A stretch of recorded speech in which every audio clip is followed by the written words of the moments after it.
Welcome in Tuesday edition, Ole Miss and Alabama Oxford Exxon Podcast, presented by Twisted Tea. Here with you today, not void of content, as the Twitter machine, the internet, full blast as we got Rebels and Tide 4 days away from Tuscaloosa, 2:30 Saturday. CBS for that one. So just another game. We'll get into all the antics, like every other game, all the back and forth. We got a starting quarterback on the Crimson Tide side. We'll talk about him. Jalen Milroe going to get the start this weekend. Just another game. You approach them all the same. Every game's the same. It is peak college football. Ole Miss and Alabama. Everything that is weird and whatever, it's all here. It's all a part of this as we get going. Yes, it is kind of quarter zip weather. I didn't wear one this morning, but it's close. I went out running this morning, and the run was great.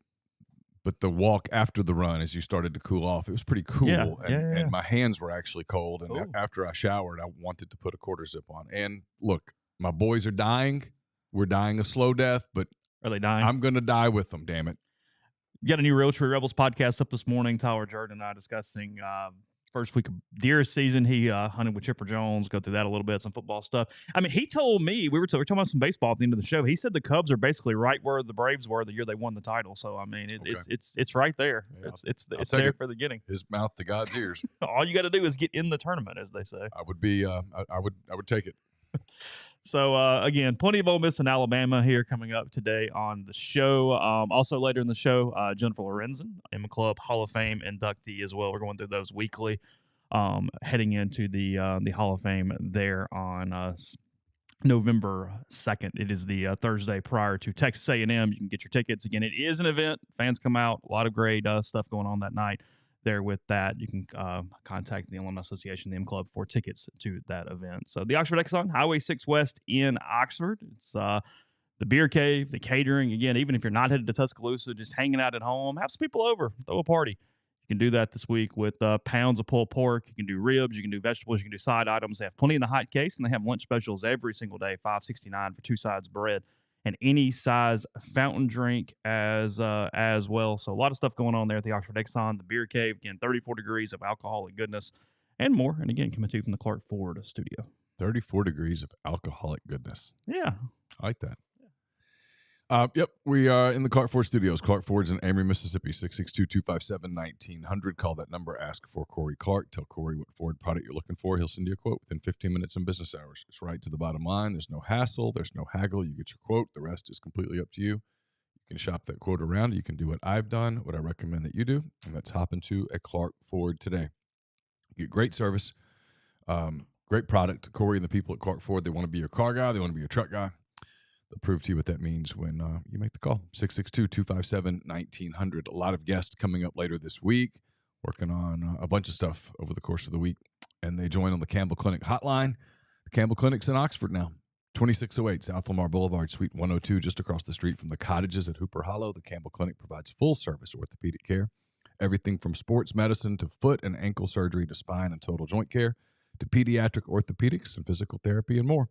To book an appointment, go to campbellclinicoxford.com or call 901-759-3111. Walk-ins, always welcome at the Campbell Clinic, Monday through Friday, 7:30 a.m. to 4 p.m. The number for those tickets, by the way, for the M Club Hall of Fame, 662-915-1876, the number to order those. Sorry, I didn't have that up a second ago in front of me. So, got a lot going on. We had a lot going on anyway. We got quarterbacks, and Lane spoke again yesterday. Another game. He's in an interesting mood. Lane makes it fun, if nothing else. That is for sure. This morning, makes it interesting, for sure. Interesting. That's a good word. This morning, 2 different tweets starts off, and we know that Lane typically uses Taylor Swift in his marketing and tweeting and whatnot. I do think he genuinely likes Taylor Swift. I do too. And I don't think that's an act at all. No, I don't either. People are. This drives one of the pet peeve. Okay. Sure. Yeah. Sure. Pet peeve. All right. Liking a type of music is not a reflection on your sexuality. Wearing a certain color clothing is not a reflection on your sexuality. Okay? If you like Coldplay, that doesn't mean that you are homosexual. Not that there's anything wrong with that. Get that out of the way, caveat now. But it doesn't. It just doesn't. I have like the show tunes, like the Broadway, one of my like 8 presets in my car. There you go. Like, I'm on my Sirius XM. And you're heterosexual. Yes. Okay, true. it is what it correct. is. Not that there's anything, not that there's an advantage to that. Don't want to piss off YouTube. But good God, at the people that you can't like Taylor Swift and be straight is like maddening to me. I'm like, how do you go through life like that? How does anyone go through a functional existence? But there are people that do. I think he genuinely likes Taylor Swift. I have 2 daughters, the youngest of which I think is a pretty big Taylor Swift fan. I've heard a lot of Taylor Swift. I'll openly admit I like a lot of Taylor Swift. So the fact that Lane Kiffin likes Taylor Swift and genuinely likes it is probably a reflection that Landry and her friends, that's one of the artists that it's they around, like. He's hearing it. And he likes in. it. It's all good. Yeah. So clearly, a lot of people like her because she's made a gazillion dollars. She's about to break the record, as we said last Thursday, for the most revenue from a tour in music history. There. So this morning, this is funny though. I love Adele too, Grind. I do too. Adele is best amazing. voice out there right now. Adele is amazing. Sometimes you can listen to her stuff, and I mean, you can get up in your feels pretty quick. So, Clippy CEO of Fall. This is a tweet from September the 10th. So Lane had to go searching for this one this morning. It is a minute-long video from a concert of Taylor singing Castle's Crumbling, one of her songs. Right. Apparently, Avery says in the thread, it's a little bit of a deep track. It's not one that came off one of the more successful things that was released. It's so not you had to be aware of this one a little bit because I had not heard of the song prior. I had not heard this one either. I know almost all of her older stuff. I don't know a ton of her newer stuff, so I'm limited a little bit when it comes to her.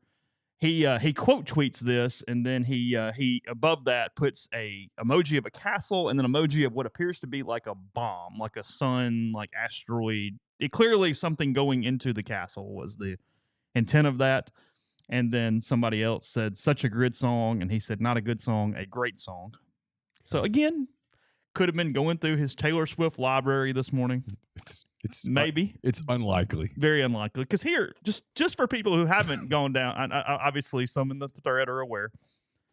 The opening, Lane is maintaining some plausible deniability, but he's just hanging out this morning. We're building quite the circumstantial case here. I don't know that he could do it with a straight face. All we need is the first 4 lines. Okay, we can go through the rest, but the first 4 lines of Castle's Crumbling. Once I had an empire in a golden age. I was held up so high I used to be great. They used to cheer me when they saw my face. Now I fear I have fallen from grace. I mean, could be intimating something. Just saying. Oh, I got so many thoughts. I mean, thoughts just scattered. Once I was the great hope for a dynasty. Crowds would hang on my words, and they treated me. Their faith was strong, but I pushed it too far. I held that grudge till it tore me apart. Yeah, I've heard that part. Okay. Let's dive into the psychology of this. Okay. Go ahead.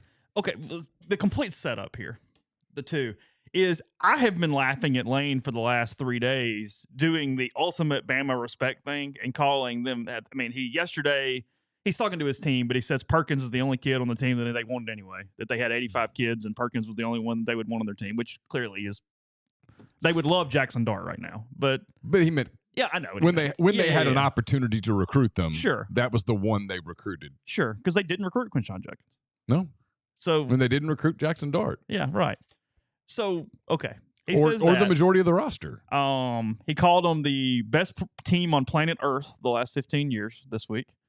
It's a little strong. That's what he said. They have had a hell of a run. Hardest place to play ever, no matter what. The most difficult place to play. Again, things that aren't necessarily inaccurate, but he has been very effusive in his... It's hyperbolic. It is. He's been hyperbolic on purpose this week. It's been a hard place to play because they've had lots of good players. I don't know that it's been a hard place to play because the crowd in Tuscaloosa is like the Seattle Seahawks. I did that for you. Thank you. I mean, there are other places that, frankly, I think are louder than Tuscaloosa. So it's been the ongoing week. Here's the deal. We'll dive into it. He enjoys this game. He feels pressure with this game. It's a game he wants to win more than any other. No doubt. All those things are true. Yes. He enjoys the association and the attention of the week. No doubt. Yeah. And I was talking it out with you before we started the show this morning a little bit. I got some. And I've got takes that I can't say. yeah, go ahead. No, in a second. And I won't. There's things. But my point is, if you're Lane, and it's what I said to you before we started the show, there's no negative. If you do all this and you win, it's an even big. Now you got to get your team ready next week. Like we're talking about in a vacuum here again, not season long. No, I'm with you so far. But okay, great. Hey, we had the week and had fun. And you did this, and Jackson Dart's riding off on the shoulders and the whole damn deal. Mm-hmm. And if you lose, okay, nobody's holding the popcorn. They've laughed it off from 2 years ago. You got LSU next week. Like it from a now you go get drug, and yeah, you're going to get criticized because you should not get drugged this week. I understand that, but Lane Kiffin to this point has had no real curating consequence of hyping up this game and then not winning this game. So in a lot of ways, he sort of made it fun. Yeah. Okay. I can't dispute any of that. The question here is, does it matter? Does what he's doing have any impact on the actual game, in your opinion? Okay, here's my thoughts. All right, first of all, I can't separate how I view things from this. So if I were a head, and I'm never going to be a head coach, God, I'm not sure if that's a good or bad thing. I'm never going to be a head coach. If I were, and I were getting ready to play Alabama, what I would say to my team privately and what I would say publicly would be two different things. I don't know that I would poke the bear like this. And I guess that's my question is, what does it change in your opinion? Well, do you mean that from a PR standpoint or an actual Alabama is going to be better because you're doing this? Are you making them more focused? Yeah, I don't know. Are you providing motivation? I mean, they're already. But I guess my question is, can you get higher anyway? They piddled with South Florida last week. They've already lost the game. It's their SEC opener. You know what I mean? Yeah, like, I guess Alabama should be at max, whatever they are anyway. I'm not disagreeing. Yeah. But like, it's just. But I'm okay. But I'm not going to give them a steroid shot. You know, I get it. Yeah. You know what I mean? Yeah. Hey, they're fully healthy. Okay, well, let's make them healthier. I guess I look at it and go, maybe they're down. One thing I think, whether they win or not, I think Lane Kiffin thinks they're winning Saturday. I 100% agree with you. Okay. He very clearly, to me, believes they're going to win this game. Yes. Okay. My thing is this. When you haven't won it yet. Sure. You haven't won it. He hasn't beaten Alabama. He's beaten everybody else in the West but Alabama. He has not beaten Alabama. If you're the one that creates the drama and builds it up. If you don't get it done at some point, it's just bluster. And you're right. No one ever holds him. Not that anyone should hold someone accountable for losing a college football game. It's not that big of a deal, right? I mean, his answer about Braden Waterman yesterday was exactly on the money. Yeah, 100%. I mean, this isn't life or death Saturday at all. It's whole scheme of things. It's not that serious. Mm-hmm. Thank you to everybody for watching in the stream and making it serious. But in reality, the sun's going to rise on Sunday and you're going to get on with your life. It's going to be okay, one way or the other. But you are poking at the bear a little. Oh, sure. And it's a big bad bear. They've got players there. You are going to have to go there. You're getting them riled up. There's an air around, because I've talked to Alabama people in the last 24 hours, people who cover them and people who are fans, and there's this almost resignation that Saturday is going to be a loss, that Saturday is going to mark the crumbling of the castle a little bit, that the castle is crumbling. I'll just be damned if I'm the one that provides them any motivation. I would be doing they're the best. He's built the dynasty, blah, blah, blah, blah, blah. And to my team, I'd say, we're going to go kick their ass. We're about to go in this. We're about to go tear it down. I don't need that on camera, but that's not me. And you're right. Ole Miss people love the Twitter thing so much. It's one of the things I like. Ole Miss loves Lane Kiffin. I'm like, well, they love his Twitter. I mean, he and Twitter are two different things. They love his Twitter. And so in the event that he tweets this up all week and they go lose by 10 points, you're right. By Sunday morning, 99% will have forgiven him. So he has nothing to lose by doing it. It just, to me, it feels like, man, Is it possible Lane thinks he can hype it up enough to actually cause Alabama to spend time on something they shouldn't be, and it has a negative effect? I mean, it's possible. I'm not giving him tons of chess credit. You know what I mean? But I mean, is it possible he goes, "Hey, look, I've seen Nick when he kind of really gets riled up and pissed off about something, and he sort of actually gets a little carried away." Maybe so. And it kind of gets Yeah. I mean, I'm not takes some chances, does some stuff because he's kind of pissed off underneath the exterior. I'm not condemning him for any of this. Yeah, sure. I just think to me, it's just kind of risky. It's and here's the other thing. And you and I talked about this yesterday. They wake up on Sunday, win or lose. LSU's in 6 days. 6 days. And the odds are LSU's going to pop Arkansas pretty good and come to Oxford playing pretty confident and ready to kick Ole Miss's ass. And frankly, both teams trying to refocus because if Ole Miss does win this game, LSU's coming in going, "Hey, you got to win this one, guys. This is your competition here." Yeah, I mean, and if you lose it, you got to get ready for LSU because 2 losses buries you. Yeah. So everybody, let's split and yeah. I mean, if you lose to Alabama and LSU, you're not going to Atlanta. Yeah, of course. I mean, y'all can you can play math games if you want to. Have at it. Yeah. Don't waste my time. Yeah. And the goal is to get to Atlanta. Just it's also possible he's just having fun. It is. That he and Nick both know they respect each other. It's games. It's whatever. Is it possible they don't really like each other? I mean, no, that's different. Respect and like are two different things. Well, I know the respect. Well, he respects Saban a lot. Everyone does. Everybody in coaching does. But every Monday I do a show with Tyler Siskey and Jeff Collins, who worked for Nick Saban. Yeah, sure. They don't just like Nick Saban; they revere Nick Saban. He's a deity to them. Mm-hmm. I don't know that I sense that with Kiffin. I don't know that. I'm starting. This is my personal opinion. Ahead. I'm starting to think Lane Kiffin doesn't really like Nick Saban. Respects him, but I'm starting to think that maybe the way that he left there, he did get fired right before a national championship game. I'm starting to think that there's some personal stuff because this is the castle crumbling. That's kind of you're getting. I mean, you're getting. That's not a playful shot. No. And the words to that song, if you but it's not animus like Jimbo. No. He despises Jimbo. I think. Hey, look, even if he doesn't like how it ended. He said it yesterday, and I think that is a legitimate answer. Is Nick saved his career, and he's appreciative for that? Yes, 100%. And frankly, as time goes on, Lane gets almost more credit from his time in Alabama, not less. Yeah, because of all the stuff. All the stuff, sure. And I don't mean that he dislikes him as a human being or whatnot. I just don't. I don't know. It just feels it's wild. And maybe it is as simple as he likes the attention. He likes the attention. He thinks the attention is good for his program. Sure. It's good for recruiting. It gives them cred with the kids, all that stuff. I mean, it might be a whole lot of things. Being on an equal footing and trading jabs with Alabama is good for recruiting. Yes. Hey, we're talking about because Lane did. But only, Chase, if at some point you win the game. Sure. Well, yeah, I mean, look, it's to use the cliche we've had for a decade. No, it's a scoreboard business. At some point, you win it or you don't. Because if you're doing this and you're trying to do it for recruiting cred, and you keep losing the game, Alabama's response to it is, yeah, it's cute, but we win the game every time. We beat them every time. Ask him about getting to Atlanta. Ask him what his biggest win is. Mm-hmm. There. Not his best tweet. What's his best win? Mm-hmm. If I'm Alabama and I win again, that's my response.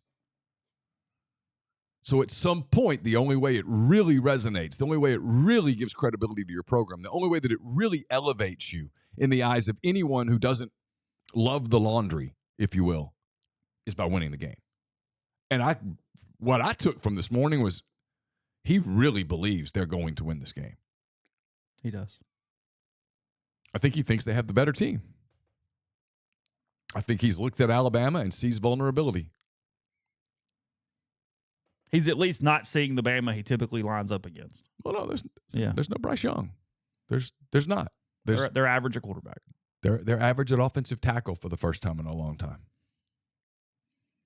Now, Lane might be too. Yes. I mean, you got to block them. And yeah, and they're good on that side. And they are going to run a quarterback who is one hell of a runner and is really athletic. And there's a concern that sometimes Ole Miss is kind of slow on defense. Linebacker. I mean, I don't know that anybody watches Kari Coleman and Jeremiah John Baptiste, and I'm not making fun of the players, but I don't know that anybody ever watches them and goes, man, they really close. Mm-hmm. And Perkins is on a pitch count because he's still learning the offense because it's 3 games into his career. I mean, I think Ashanti Sistrunk's a good player. But this time next year, they tell Perkins, hey, you got Milroe, bud. Follow him. He's yours. Right. Go get him. Right. And that's a tall order for Saturday if they chose to do that. Yeah. In a defense where, again, back when they used to tell Mike Hilton, just, hey, that's your dude. Go get him. You got to communicate a lot in this defense. So, hey, I know that a year ago you were playing at Raleigh High School. You guys were playing against Morton or whoever, but go get them, Tiger. Yeah. In Bryant-Denny. Yeah. Maybe you can. I don't know. Yeah, sure. I mean, we're going to find out, right? They're going to play, but look, I'm appreciative. We don't even have to think about, hey, what are we going to talk about today? I mean, I had enough even without this, and then set it up on a tee. Yeah. So, all right, we'll continue in a second. First, are you ready to elevate your college football game day experience? Check out Twisted Tea, your go-to game day beverage for college football fans. Twisted Tea is unlike any hard beverage you've had before. It's made with real brewed tea and packs a flavorful punch with 5% alcohol and no carbonation. They're the perfect balance of taste and refreshment that goes down smooth for every game day occasion. No need to settle for the usual. Twisted Tea turns up any occasion, especially when you're cheering for your favorite team, whether you're tailgating in the stadium, parking lot, watching in a bar, or hosting friends at home. Twisted Tea is there to elevate your experiences. It complements your love for college football and your passion for creating unforgettable moments.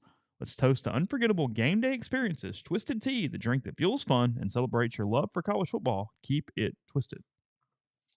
We're brought to you by Whitney McNutt, Tommy Morgan Incorporated Realtors, serving you for all your real estate needs in Oxford and Tupelo, whether it's commercial, residential, land. Whitney can take care of you. Very professional, very thorough. She's going to do a great job.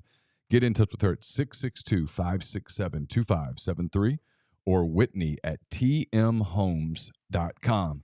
We'll have a post-game show on Saturday after the game. It's brought to you by Dead Soxy. Celebrate and support the Rebs by wearing socks that contribute to Ole Miss Athletics, NIL, and the Grove Collective.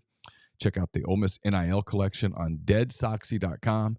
And you can also check out their new collaboration with Ole Miss tight end Michael Trigg. It's live on their site. Again, deadsoxy.com, promo code Rebel Grove at checkout. Get you 20% off your socks there at Dead Soxy. Do you hate losing games? Do you hate losing players? Do you hate paying for your insurance? If you said yes to those questions, Davey Ferris can help. Davey is partnered with the Grove Collective. He'll be donating 20% of all commissions, 10% of all renewals on both personal and commercial insurance policies. Davey can service customers in all 50 states. He's dedicated to make sure Ole Miss Athletics succeeds in this era of college sports. So contact Davey at 214-715-7247 or via email at dferris@hillcoinsurance.com. Are you retiring soon? How long should you wait to take Social Security? What accounts should you pull from first? Are you already retired? Should you consider Roth conversions? These are some of the questions that can only be answered with a personalized retirement income plan. Andrew Seago with Seago Wealth Management specializes in helping folks just like you come up with their retirement game plan. Whether you meet at his office in Collierville or prefer Zoom from anywhere, schedule a free discovery meeting and see what they can do for you. It's rebelsretire.com. We're brought to you by Comer Heating and Air, Southern Air Conditioning and Heating, different names, same great products and services. If you live in Oxford, Tupelo, or the surrounding area, call Comer 662-801-1777. If you live in Hernando, Memphis, or the surrounding area, call Southern 662-429-4429. A-Stock is a Nashville-based online retail company with the mission to provide customers the power to name their price. All items start at just $1. That's right. Every item starts at just $1, no matter what the retail value may be. So shop now at astock.bid. That's ASTOCK.BID, or download their app. Name your price on thousands of items from big-name retailers. A-Stock has multiple locations around Nashville and Memphis, some in Indiana, and more coming soon that offer local pickups, so don't miss out. Podcast also brought to you by the Ole Miss Athletics Foundation. Football season tickets for single games are available now. LSU next week. Tons of different home games left remaining on the schedule. Again, you can get those at OleMissTix.com. And then remember, TadPad tickets still available. The game against Sam Houston State. No TV, no streaming. You have to be inside the building to see the action for the one game this year back in Tad Smith Coliseum. They got VIP packages and more. Availability is going fast, so don't miss out. Again, OleMissTix.com. And then a reminder, baseball season tickets starting in October. So again, for all those things and much more, that's OleMissTix.com. You know, he's clearly having fun. I don't know what his purposes are or not at this point. There's certainly a hype up and attention that he's fond of. Yes. It's fair. I think that's more than fair. That's more than fair. The defensive coordinator thing has been kind of cracking me up for the last couple of days because I think it was nothing more than it bugs them, and he just wanted to bug them because it clearly was his idea. He wanted to get public. There's no doubt about that. No question. Come on. Yeah, that's 100%. Come on. Saban came back and was like, no, still just doing it. I don't know. And Lane goes, look, we all know each other. I saw what I saw. So whatever. Saban's press conference was very short yesterday, and he opened it with two things. He knew what was coming. Boom. Oh, it was an opening? I didn't realize that. Okay. Hey, just a couple of things. Here's what I'm going to say about the quarterbacks. Milroe starting. And then here's what I'm going to say about this defensive coordinator thing. So it had gotten to his ear.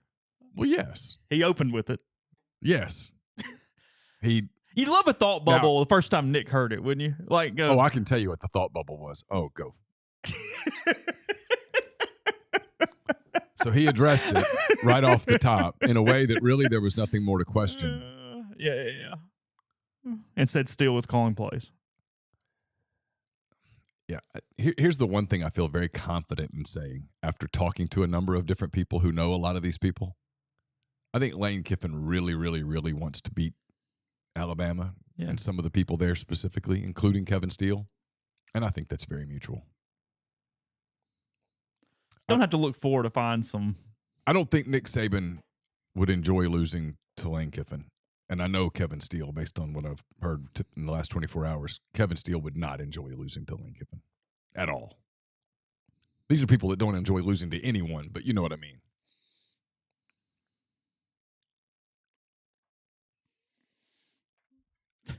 I don't think Nick Saban enjoys losing to Kirby Smart, but I do think he looks at Kirby and goes, that guy was with me for a long time, and his success is a reflection on his time with me. Yeah, sure, whatever. Problem is Kirby's taking his throne. Yeah, but you understand my point. Yeah. Eventually. So you think losing to Sarkisian was more palatable than losing to Kiffin? Yeah. Do you? Yeah, I do. 100%. Losing to Jimbo was more palatable than losing to Kiffin. 100%. I think they actually kind of get along for the most part. I mean, I think it's changed now, but fair. Yeah. And it's said in the stream, I mean, it's hyped up with Kiffin, with Saban, but Lane has started kind of doing this with most teams in the SEC West. He'll take the shot at Brian Kelly occasionally. It's more playful. Yeah. It's, hey, we're playing, you want to play back, but I mean, Jimbo, there's nothing subtle. Even yesterday, he finds a way to turn Haynes King into a shot at A&M yesterday. That's not even, someone goes shrapnel. I said, that wasn't shrapnel. That was an effing torpedo. It's a random question about Georgia Tech and his defense, and he goes, well, I mean, they took that A&M quarterback, and he's a different kind of player now, or whatever it was. And it was like, holy hell. Yeah. A completely different player. My damn. Someone goes, those were strays. I went, those weren't stray? No. That was intentional homicide. God, it was premeditated. What do you mean, stray? I mean, he did it. I was like, good God. I mean, he's right. Haynes King looked pretty good Saturday night.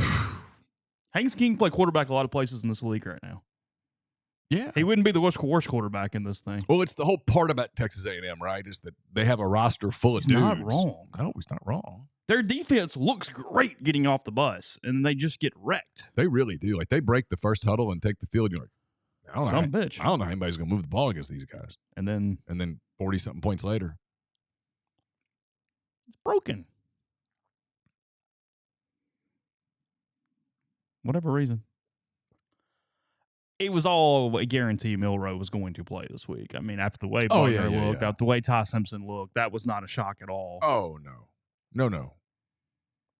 I mean, I think it's pretty clear that Milroe was suspended last week. He either was suspended or he did not handle getting demoted well, and Lane and Saban was just pissed off at him. Those are similar, but not necessarily the same. I think he was suspended and with the team in case they lost both quarterbacks, and then the suspension had to go away because someone had to play, sort of like Michael Trigg in week 1. Yeah. Not a criticism, just the way it is. Yeah. We're not playing you. Look, USF was never going to score points against Alabama. They weren't going to drive the field against Alabama.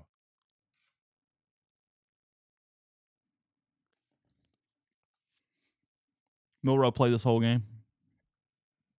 I mean, I think so. They're not playing Buckner again.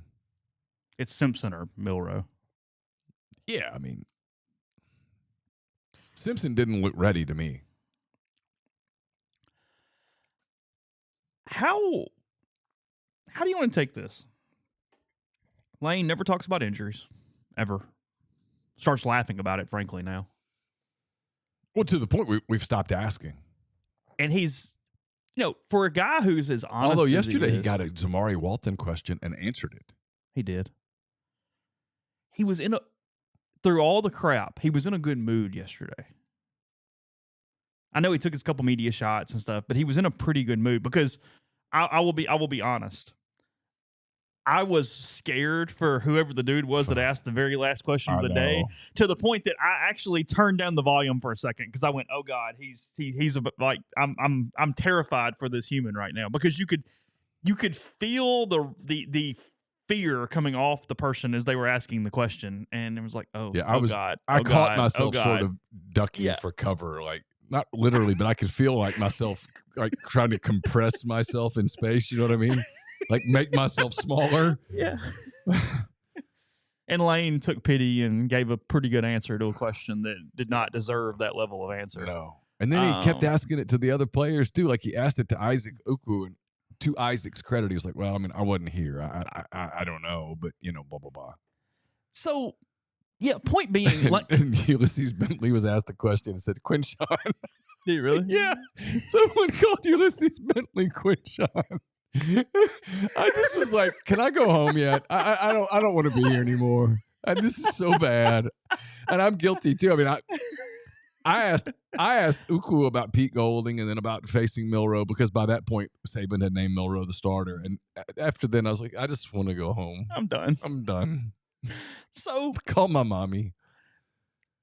Is honest as Lane typically is, what is funny about it is he's one of the few coaches in the league that won't do the injury thing. Like Kirby Smart yesterday gave a full injury report. Brian Kelly's promoting the whole NFL model, like all those different things. Yeah. Kiffin, I'm sure, does it because he goes, "Why do I have to? I don't have to, so whatever." Right. He thinks it's competitive advantage based. Is it? I don't know. Yeah, whatever. But whatever. Yeah. Point being, though, is how are we picking apart his words? Because his opening statement yesterday included, "It's good that we looked a little better health-wise out there today. Good to get Trey out there and Caden out there. I'm sure Jackson feels good about that." Out there and practicing are two different things. So are we taking his word that they were in full participation, or do we think he is playing a game with Alabama and they were simply on the practice field yesterday? God, I know it's podcast speculation. Now, I do believe Caden Prieskorn plays this week. I do too. Trey, and now look, Trey Harris told a bunch of people Alabama was possible. I did not believe it. I will admit that. These are young people who their bodies heal a lot faster than... Yeah, you or I have an MCL deal, and we're not playing Alabama on Saturday. No. If I have a hangnail, I'm not playing Alabama on Saturday. I don't think you say that unless they're going to play.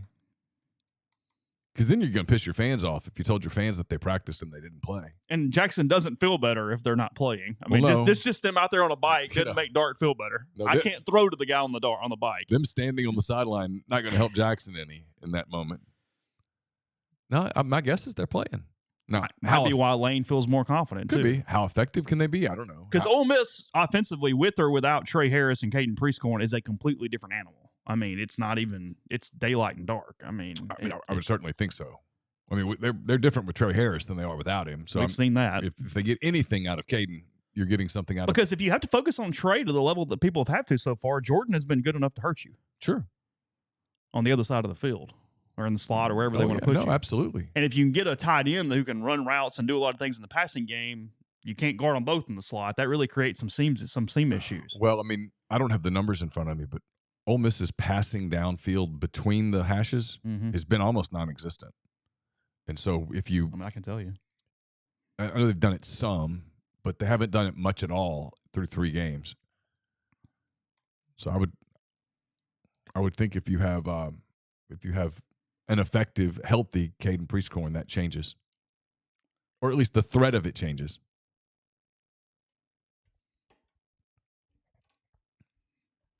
Yeah, Jackson has not liked the intermediate middle of the field at all. They've done some stuff downfield in the middle, but not much at all. And there are only 9 passes intermediate this season. Yeah, everything else has been to the outsides. Mm-hmm. So that trend is on film too. So if you're Kevin Steele or Travaris Robinson or whoever is coordinating the Alabama defense, you're aware of that. I do think part of him is just enjoying annoying them. Oh, I do too. It's just annoying them. I do too. But look, they do that cheer at the end of games when they win. So if they win, they're going to let you know that they won. Did they do that? You think that was the spirited one at the end of South Florida? You beat South Florida 17-3. Are we really jammering really loudly for this one, Buds? They probably didn't do that one very loud. But look, if they beat Bulls. But if they beat Ole Miss, it'll be 6 o'clock on Saturday. It'll be Dixieland delighting. It'll be pretty spirited. Tell you what I found odd about. I did a story on Rebel Grove about Jalen Milroe today and what he's done at this point this season. I tell you what I have found fascinating with him is that last year he couldn't do anything over 10 yards downfield at all. I mean, It sucked. It was awful all the way around. And that still is the case for intermediate. So, and when I say how far the pass went, I mean how far the ball went in the air, not if somebody caught it and ran. Right. So on passes where the ball was 10 to 20 yards downfield, he's been awful. He's 2 of 8 with 1 pick, 1 touchdown, and no NFL passer rating above 67. Terrible. Yeah. But his deep ball has been incredible so far this season. On passes that go at least 20 yards downfield, he is 2, 6, 7 for 11 with 4 touchdowns, no picks. Oh, wow. He's been really good deep downfield, but can't hit anything in the middle of the field, downfield intermediately. And they run no screens. Everything's in front of them. I don't know. I think he's just going to run the ball. They're going to hand it off. He's going to run it, and I think they're going to take some deep shots. He breaks a lot of tackles for a quarterback. He doesn't go down overly easy. He's he's averaging 5.6 yards per carry after contact to this point. He's a hell of a runner. Did you think he was done yesterday with that question when he just said, you like asking things you already know the answer to? Did you think he was actually going to answer it? Because it was like 5 seconds of silence before Lane went ahead with the response. I don't remember. And basically said he's fast and hard to catch. Yeah. I'm guilty of not asking anything. No, I'm not. I just for a second thought Lane's leaving it right there. That's it. It's done. In fairness to Lane there, I don't know how you're supposed to answer that. You're not going to give your game plan away. Some people put a spy on him. I will say this, Lane does not, and it's credit, even though, like, again, I'm not getting into the individual personal things that he has or does not have with media members, but, some coaches will just take it out on everybody. You know what I mean? He still answers good questions well. No, like, if he gets frustrated at someone, it's only at them. He treats different media members in different ways. Yes. I think he has different levels of dislike for each of us. Because it was just dark humor at this point, but I felt bad for John, but I laughed at his Sokoloff thing at the end yesterday. It was like, oh, yeah, go ahead. I can't wait to hear this. Like, it was like... what's funny, though? I actually think he kind of likes John. Yeah. I think John's one of his favorite people in the room. Do you really? I do. Yeah. He likes them all. All favorites. No, that's not. They're true. all breaking bread. All gonna hang out. That's what I would never do it, but it would be a fun exercise to like take a guess. 1 to 10, 10 being just raw hatred, and 1 just being I tolerate the guy. Kind of how he feels about all of us in that room. I don't know that there's any 10s. I think there's some 6s and 7s though. Do you? I do. I will say, unless I miss one, because I'm not counting the Zamari Walton question. I think the only Georgia Tech question was from Harry. It was. So that's that. Okay, that's a win. Hey, we'll take that. But I knew there'd be one. Yeah, but it was a radio guy. It wasn't a media member who was on the teleconference the previous day. So, hey. There was a lot about that press conference that just mentally made me laugh yesterday because even I don't remember who asked it, but even the Zamari Walton question, it was this mental gymnastics to phrase it in a way that he might possibly not yell at you or just say no. Like what was the question? Should fans anticipate? When should the Ole Miss fans anticipate Walton being back on the field or like whatever. Like that, and I think Lane almost kind of thought it was funny. Like you can expect it. It's fine. Like he's but I think it was almost a hey, if you were paying attention, he came back into the game. Walton played after that, right. So I think it was like he came back in. Yeah. I mean, it did look kind of bad. He jammed the shoulder, arm, whatever it was. But, yeah, he felt like he had a lot of just energy about him yesterday, like almost internal. Like he was just sort of. This is his game. This is the big one for him. And he got tired of talking about Nick by the end. He got that one extra Saban question. Was like, guys, I'm not going down memory lane right now. Well, I wrote this in what he said, what he meant. I don't, and I understand why people keep bringing it up. But that story is told now. Mm-hmm. So unless it's something new, I don't know why we keep going back to that. Yes, he worked for Nick Saban. So do a lot of people. Yes, Nick Saban rejuvenated his career. Lane has acknowledged it a gazillion times over. I don't know what else Lane can possibly say, honestly, about Nick Saban without there being some new material that emerges, without Nick Saban saying something new. I don't know what else he's supposed to say about that time. He learned a lot. He's grateful. He doesn't have a bunch of stories just bottled up, ready for tell. Like it's I mean, frankly, most can't be told. Right. Grateful. It reset his career. He probably wouldn't be where he is today without that time. Sure, all that he has said all those things. But how many times do you need him to say it? Does it stop when he wins? I was thinking. I was doing that.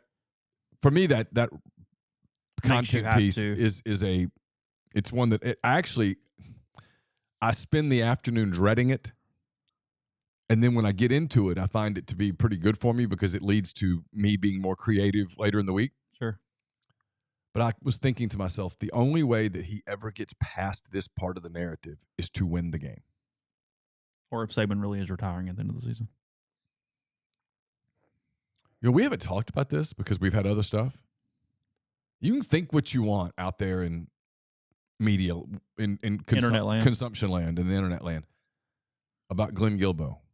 I go way back with Glenn. Glenn worked at the Press Register right before I did. He was part of, when I started covering Auburn in 1998. God, I'm old. When I got to Mobile in 1999, that was newspaper, I guess, the kind of the end of the heyday. And we all had these assignments as beat writers to put together these notebooks for around the league. A lot of times they were due on like Monday or Tuesday. And we all there were, 10, 11, 12 of us that were part of like this big quote swap. We just made each other's lives easier.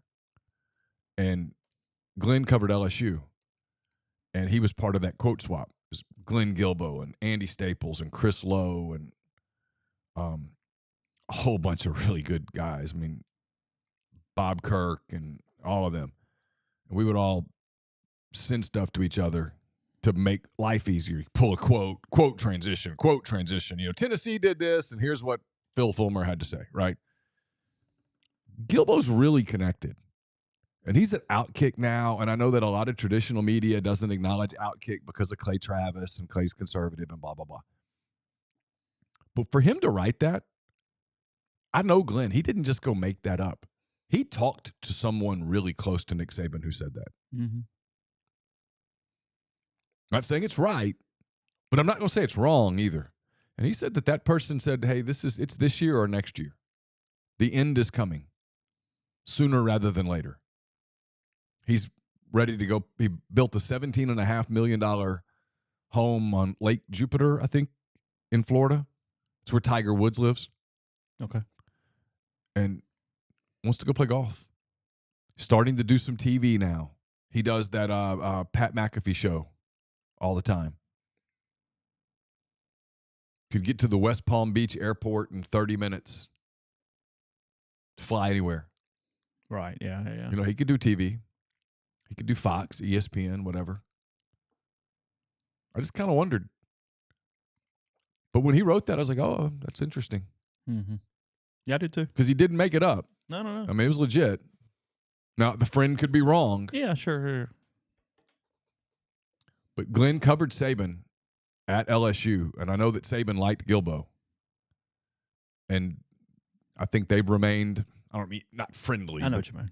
congenial throughout the last decade and a half that he's been at Alabama. And I know Glenn has spent time with him, has done stories and stuff like that. So Not out of the realm. Not impossible that Glenn knows some people in Saban's inner circle, and someone spoke to him anonymously. Yeah. So continue in a second. First, Johnsdale Creamery, johnsdalecreamery.com. Tailgate packages available starting with LSU next week. Just order on their website at johnsdalecreamery.com. You can pick up right there at Chicory Market in Oxford. Specify the game you're ordering for. If you'd like to pick up on Friday or Saturday, they have some grazing tables available if you're still interested in those. You can fill out the inquiry form under our services. And remember, they feed 10, 20, or 40, depending on what you need. The charcuterie trays are outstanding. They make their cheeses locally every single week there at Johnsdale Creamery. The feta dip, the pepper jelly, crudité, the cheesecake dip, which is a huge favorite, cookies, brownies, and much more. So you don't have to talk to anybody. You do it all right there online, and they can take care of your tailgate for Ole Miss and LSU and any game moving forward. Again, that's johnsonhillcreamery.com. We're also brought to you by 7southtailgating.com. Ole Miss and LSU next Saturday, 5 p.m. Thank God. Appreciate everyone. Thank you to the football guys for that one. 5 p.m., which is perfect for tailgating. You get all day to tailgate, then head to the vault for 5 o'clock kickoff. And if you are tailgating in the Grove, highly suggest 7southtailgating.com. They have a level of professionalism and reliability like you'd expect at a professional sporting event. They've always they can do, no matter how complicated or simple your tailgate is, they can take care of it. Let them handle all the tailgating and tailgating setup. You just enjoy the tailgating. Once you tailgate with 7 South, you'll never tailgate without them again. It's 7southtailgating.com. And when you come into Oxford, make sure you stop at the College Corner. It's on Sisk, right in the Oxford Commons. They have 4,000 square feet of the best Rebel gear, plenty of parking available. Their staff's going to have you in and out, ready for the Grove in no time. Check them out at collegecornerstore.com. Also brought to you by Game Changer Patches, the only 2-patch system available in the market to stop hangovers before they – I had you sitting there. Oh, well. It's okay. Before they start, the warm-up patch used before or while you drink. The overtime patch used after you've been drinking to recover while you sleep. The all-natural ingredients are going to keep you in the game and ready for your next play. Go to GameChangerPatch.com. Promo code RebelGrove20 at checkout for 20% off your purchase. We're also brought to you by Pinnacle. Pinnacle, home to the Pinnacle 401k Advisory Services team. They can conduct a complimentary, no obligation benchmarking and analysis of your current 401k plan. Just check them out at mypinwealth.com, MYPINN wealth.com. Brought to you by John Edwards, Regency Travel Incorporated in Memphis. If you're looking to plan a special trip that creates a lifetime of unique memories, John can help. Just give him some parameters and a budget. He's going to give you options that you probably aren't going to find on your own. 901-494-3387 or jedwards@regencytravel.net. And if you're thinking about your company Christmas party, a company dinner, a festive party event here in Oxford, really recommend OPA, Oxford's new Greek restaurant on the square. It's the perfect place for any of those things. They can accommodate up to 200 guests, fabulous food, great craft libations. Just get in touch with them. Call Jeannie, 601-421-7147. Podcast is brought to you by Prime Shrimp, primeshrimp.com. 7 different flavors available for you. Everything from the New Orleans style barbecue and the signature, a couple of my favorites, to the full meals in a bag, the garlic herb butter, the French quarter Alfredo, and more. They make it easy. They ship directly to your door, and then 10 minutes, freezer to plate with Prime Shrimp. Great for high-protein snacks, lunch, throw them on salads, or dinner when you have all the activities going on with kids and more. They also have their 2-pound bags of individually frozen shrimp for those who need the restaurant quality there from the New Orleans-based company. So, again, that is code RG, 25% off. You buy 5 pouches or more, stock up on your favorites, or try a little everything. That's code RG with primeshrimp.com. If you're in our stream, just hang on 1 second. Audio-wise, I'm going to go to Jennifer Lorenzen now. Again, this M Club Hall of Fame member here in November. So we're going to do that here on the podcast and be back and continue talking football here on MPW Digital. Thanks for that time. Again, we're going to do those every single week here on the podcast heading into that event on November 2nd. Again, call the M Club. Get your tickets now for that. Next week's guest, John Forcade, going to join us, former women's quarterback. He is one of the 2 football members on it this week as well. And then in the meantime, before we get back into the football podcast, brought to you by G&M Pharmacy, 662-236-2222. They deliver locally in the Oxford area, and they offer medicine. For your prescriptions the same day each month, take care of you. One trip to the pharmacy, one delivery. You have everything you need when you need it with G&M. They also can transfer your medications very, very easily. One phone call, they take care of the rest. So Tyson Drugs in Holly Springs or G&M in Oxford. That's 662-236-2222. So I think people are coming back. I put an ad in right there. Alabama, by the way, Mississippi State got the 8 o'clock kick on next week. Bless them. So Starkville got the 8 p.m. treatment. It actually went, when you use logic all the way around, it went exactly how I think it would have gone if you were not 6-day optioning. You got Georgia and Auburn in the 2:30 game. You got Arkansas A&M at 11, which makes tons of sense for the neutral site game and all that kind of stuff. Yep. I think Florida, Kentucky's at 11 too. Okay, I got no real issue with that. Yeah. Tennessee, South Carolina's a night game. Got no problem with that at 6:30. And then they're hiding Vanderbilt, Missouri at 3 p.m. on SEC Network. Yeah. It's about right. The way I went. I didn't think they would do the 6-day option because I think the league is so weird right now that if you're them, you're like, don't you want to save those for a little later in the game? You only have 2 of those. I kind of want to save one. Why waste one on this where I've got a when plan. It can be okay? Yeah, sure. Is it? I guess I don't even know the answer to this. Is it CBS that can do the option? Yes. It's CBS that has to do the option. Yes. No one else can activate the so. option. ESPN, even though they have every other game, has to tell CBS, like it has to be CBS saying, nah, we're going to wait. I think so. Now, ESPN can say this or that. Right. They can go, we're going to wait and tell you if the game's at 6:30 or 11. Right. Or whatever. Or if we're going to put it on ESPN or ESPN2. Right. Whatever. Which is, now in the streaming world, I don't even know that that's relevant anymore. If you think about it. Okay. That's fair. It's a lot of good games this weekend. Oh, this weekend. It's a huge weekend. This weekend's tons of great games. I mean, it's a fascinating weekend from start to finish. I had the list here somewhere, but I don't know where that list is now. Who do you think Michigan State's going to hire? Do you go get Lance Leipold? I mean, I've not given that any thought. I know. Yeah. I'd hire Mike Elko. If you take it, I'd take it, right? I don't know. I'd hire Elko at a lot of places. He's legit. Feldman's list. Again, whether he knows something or not, I have no idea. Elko, Bruce is pretty good. Leipold, Kleeman at Kansas State. He's in the perfect spot. I'm not leaving Kansas State for Michigan State. I wouldn't either. PJ Fleck. Why? It's been fine, but why? Yeah. That's not inspiring if you're in East Lansing at all. And if you're PJ, why are you leaving Minnesota for there? I mean, they got problems. I mean, that feels like it's just a parallel move. It's like moving down the street in the neighborhood. Willie Fritz. He's just getting a little older. Jason Candle. At Toledo. Yep. Okay. His star had kind of fallen. He was the MAC name for a long time. Yeah. And then just throw in a couple people. He's got Charles Huff at Marshall, Kane at South Al, and Pat Narduzzi at Pitt.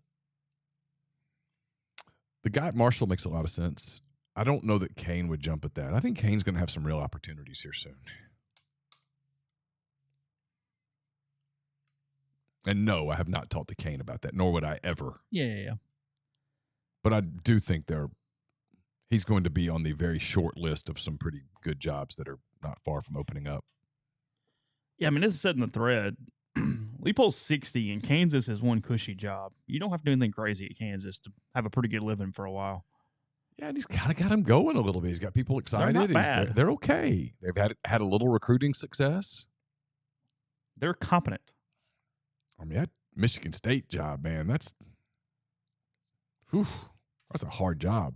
You got to play Michigan, Ohio State, Penn State, all the time without the resources.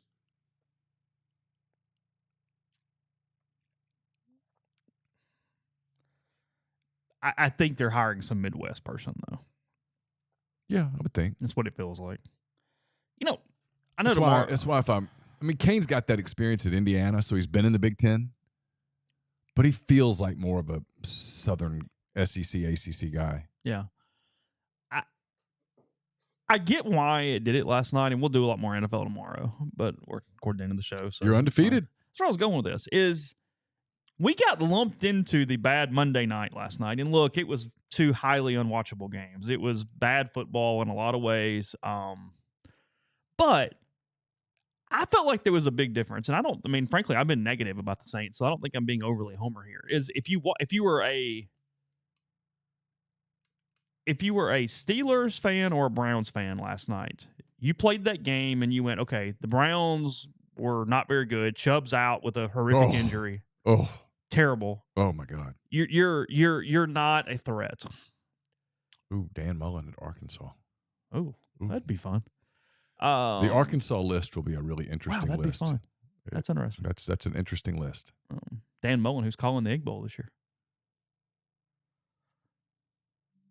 Yeah, I don't think that's the route they'd go, but that's interesting. Yeah. So Chubb gets hurt, Browns or whatever.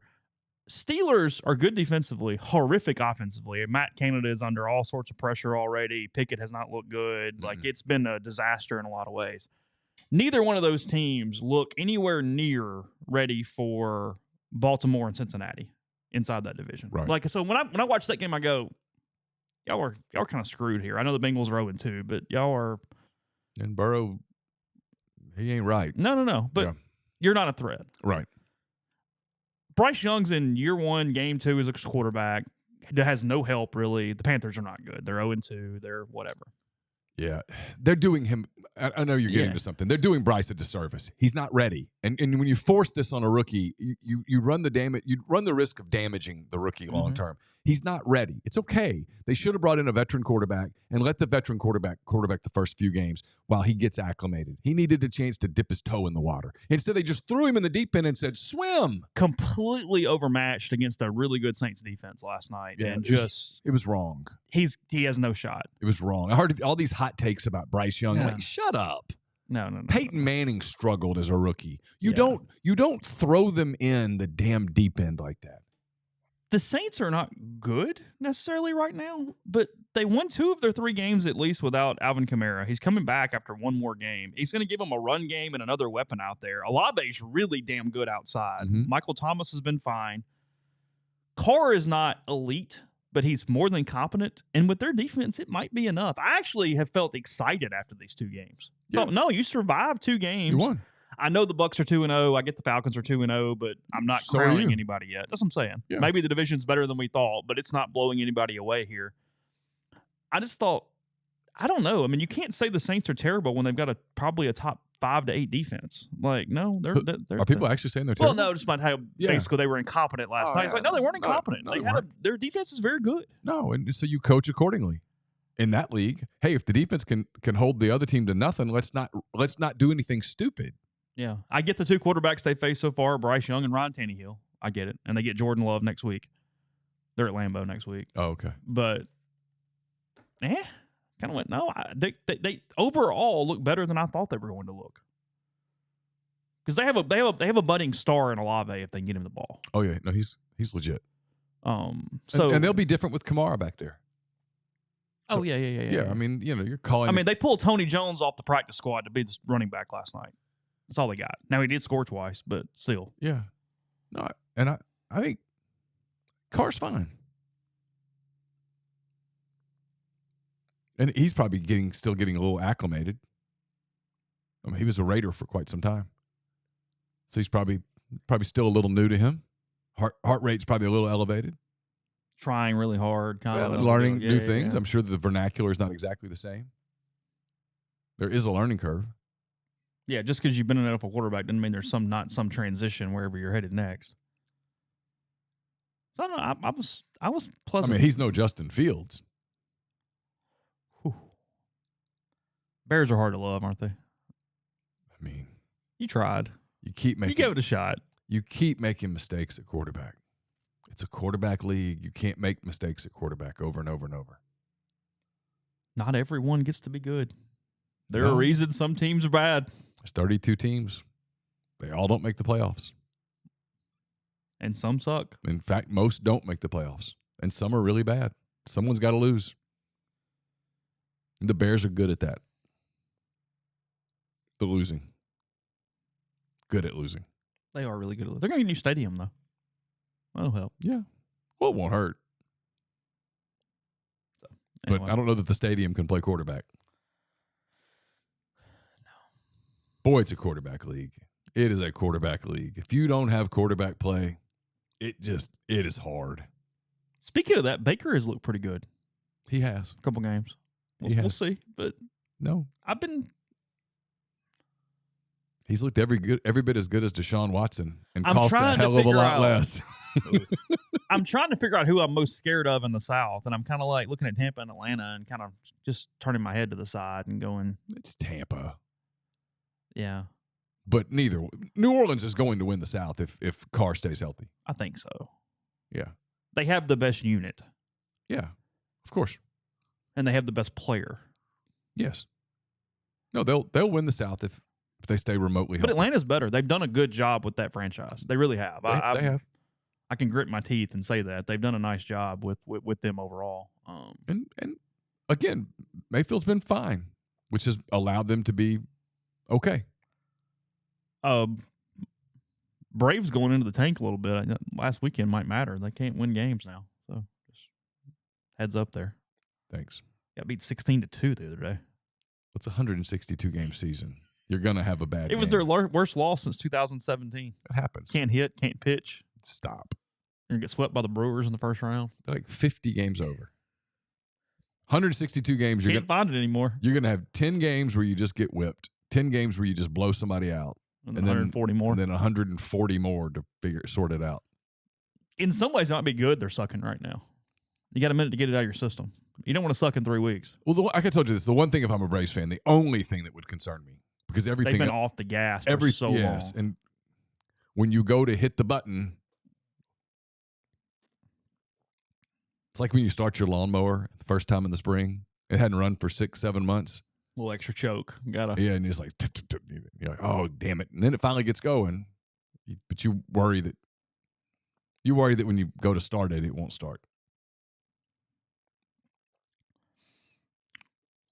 Bill Connolly ranking, again, I'm stopping after this. Again, we'll do NFL, we'll do stuff tomorrow. But I stumbled across this. Maybe I may have been teasing it because I find this an interesting thing. He ranks the 39 unbeatens remaining based off his stats. Yeah. Number 1, Washington Huskies. Oh, sure. Penix is fantastic. Washington. Man. That offense is elite. SP plus top 10 as of today if preseason projections were removed, meaning just what's happened on the field. Okay. Number 10, Oklahoma. Yeah. Number 9, Ole Miss. Yeah. Number 8, USC. Okay. Number 7, Oregon. Number 6, Miami. Number 5, Michigan. Number 4, Notre Dame. Number 3, UCLA. Number 2, Ohio State. Number 1, Washington. Where's Texas? I don't know. He does point out that Alabama is 29th.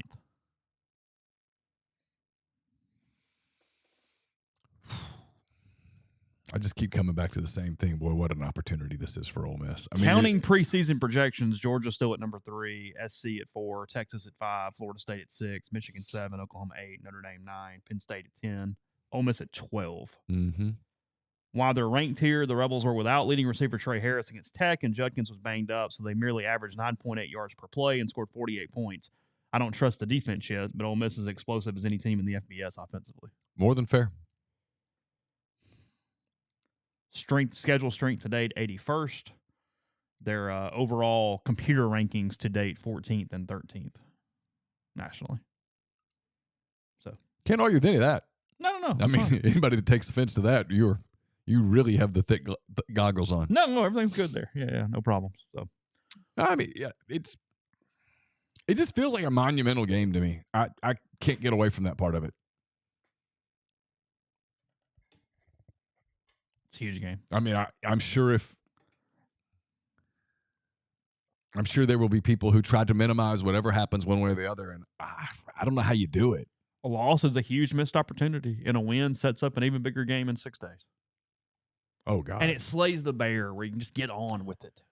Absolutely. Ole Miss as a program needs to win the freaking football game. Well, So you can just move on. So here's the other thing, too, right? Yeah. We'll close with this. Yeah. Got a few bills to pay, but Yeah, you're fine. we'll get it done. It's going to come across like a criticism, and I don't mean for it to at all. But Lane's been here 3.25 years. What's his biggest win? What's the biggest win? At Tennessee? What's the one game where you go, boy, that was a big win? Beat LSU at home. Beat that A&M win at home. A&M at home was a big win.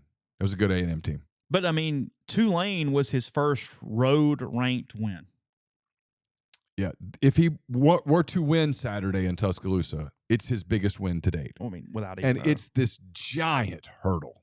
It's like getting finally over the mountaintop a little bit. You're not to where you're trying to go, don't get me wrong, but God, it feels like a big step.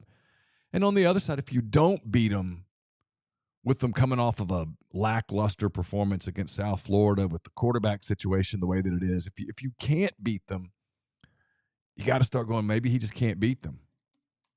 Maybe you can't beat them. And if you can't beat them, you can't get to the top. Now, we're going to change the format because next year we're going to a 12-team playoff, right? If this were next year, you could spin a loss. You go, well, it's one loss. You just lose. You only can lose one more, but we're okay. Yeah, blah, blah, blah. Beat LSU and we're all good, right?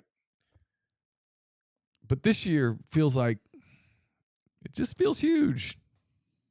Maybe I'm wrong. Maybe Alabama ends up being a 6-6 team, and we look back on it and we're like, whatever. That wasn't that big of a deal.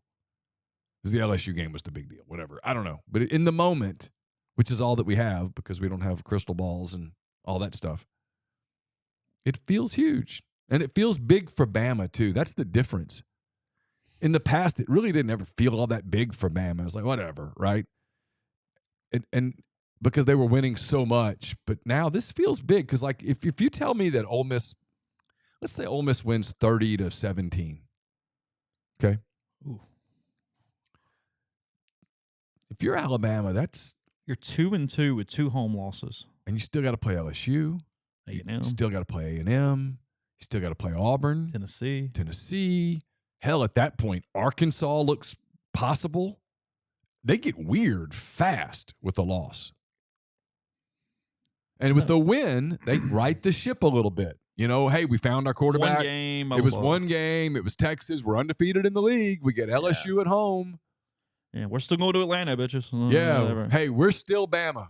Yeah. Take that with your Castle. Yeah. Castle looks pretty good to me, doesn't it, Lane? Yeah, ha, ha, right. They'll do all their popcorn stuff. And it just feels like a big moment for both teams, both programs. It just feels big. I mean, maybe I'm wrong. I agree. And I'm not trying to hype it. I think I have a reputation for not over-hyping stuff. It just feels bigger than usual both ways. Like it's got swing written all over it. Like the atmosphere in Oxford next Saturday at 5:00. It's going to be great no matter what. Yeah. But it's different coming off a win than coming off a loss. If they come off a win, this place is going to be a zoo. It's going to be next wild. week it will be rocketing off the ground almost next week. Yeah, it's hard to frankly compare it to much. And if they lose, Ole Miss loses, there's going to be, I'm guessing, little bit of a glaze, a little bit of a sense of dread. Yeah. Hey, you got to go. Yeah, nervousness boy, all of a sudden. oh boy, now I got to get LSU, and LSU's probably better than Bama, and boy, we lose this one, and look out, the train comes off the tracks, and all that stuff, right? I'm not saying that's the way it would happen. I'm just saying that would be the sort of the mentality. Well, it's 2 huge differences. Yeah. So, podcast brought to you in part by Heavenly Sunshine. Christmas light season to go ahead and get those planned out. I know it's not quite Christmas yet, but they can be a lot of work. So let them take care of the hassle and do the work for you with their own full service installation plan. They'll install, take down, and store the lights They use commercial-grade LEDs that are 100% customizable in your home or business. They take care of the lights while you take care of the gifts. You can book during the month of September, and you mention MPW10 for a free 30-inch lighted deluxe wreath. That's MPW10 for a free 30-inch lighted deluxe wreath there with Heavenly Sunshine. They've been serving the Mid-South and Oxford for 4 decades. Commercial and residential property maintenance, power washing, soft wash roof cleaning, and much more. That's heavenlysunshine.com or 662-342-1203. We're also brought to you by Service Specialist Staffing and Recruiting Agency, connecting great job opportunities to candidates since 1967. If you're looking for a job, we told you about that yesterday. They can help you. If your company is looking to hire quality, hard-to-find talent, they can help you as well. Payment of service solely contingent on if you decide to hire a candidate they send. So give Will, Sydney, or Kelsey a call, 662-832-5138, or check out their new and improved website, servicespecialistltd.com. Get the beautiful and healthy smile you deserve at Corinth Dental. Dr. Bubba McQueen, Dr. Jenny Beth Hendrick are devoted to restoring and enhancing the natural beauty of your smile using conservative, state-of-the-art procedures that will result in a beautiful, long-lasting smile. From routine checkups to advanced treatment, including implants and Invisalign, Corinth Dental is here to help you achieve your smile goals. Schedule your appointment today. Take the first step toward a better version of yourself. It's corinthdental.com. Are you a displaced corporate executive wanting to put your career in your own hands, an experienced entrepreneur looking to diversify? Either way, Andy Ludicky can help. He owns multiple franchises and businesses, uses his expertise to help others find their American dream through a very thorough and free consultation process. So call Andy, put your life and your career in your own hands. It's 100% free. You got nothing to lose. MyPerfectFranchise.net, Andy at MyPerfectFranchise.net, or you can call him at 404-973-9901. Southern Traditions Farm is a 68-acre, 32-stall upscale equestrian training and boarding facility in Canton, Mississippi. They have got a lot to be offered there, from beginner lessons to advanced lessons. It's also a great venue for events or corporate outings. So get in touch with them on Facebook or Instagram at Southern Traditions Farm. Would you like some peace of mind knowing that your roof is taken care of? Whether you need an inspection, a new roof, or a maintenance program, Riverland Roofing has you covered, home or business. As a GAF Master Elite contractor, they can offer warranties that last a lifetime. Licensed and insured, Riverland services Mississippi and its surrounding states. So call them or text them today at 662-644-4297. And we're brought to you by College Town Oxford. If you're ready for the ultimate college experience, College Town Oxford is ready to be your new home away from home. They know you want the best, and that's exactly what they offer. No more long commutes or missing out on campus events at Ole Miss. It's right next door to the Ole Miss campus. They offer spacious 2, 3, 4, and 5-bedroom homes. Cottages, each with individual leases, because they believe in flexibility and simplicity. So don't break up the gang. Grab your friends, pick your favorite floor plan, reserve it today at collegetownoxford.com. Text their VIP list and become the first to know when their leasing for fall 2024 is open. That's 662-300-3733. Yeah, I was just noticing this about the wild card race. Probably talk some baseball tomorrow too. The Cubs in the middle of this 5-team wild card deal, plus 86 run differential. The other teams minus 26, minus 37, minus 42, minus 14. It's a crazy stat. Yep. So Cubs need to do a little hay as they finish Braves Brewers, both on the road to close the regular season. Yeah, they open with is it Colorado tonight or Pittsburgh? Pittsburgh and then Colorado. They've got to go 5-1 this week. Yeah. 78 and 72 right now. Now they'll catch Milwaukee with nothing to, and they don't get any of the big three. So that helps. They won't face Woodruff, Peralta, or Burns. And then by the time they get to Atlanta, they get probably handled. It's probably okay. Yeah. So, all right, NFL tomorrow. I'm sure Lane will give us something else to talk about heading into Wednesday as well, some baseball. So thanks to all you guys. Thanks, everybody, and we'll talk to you again tomorrow.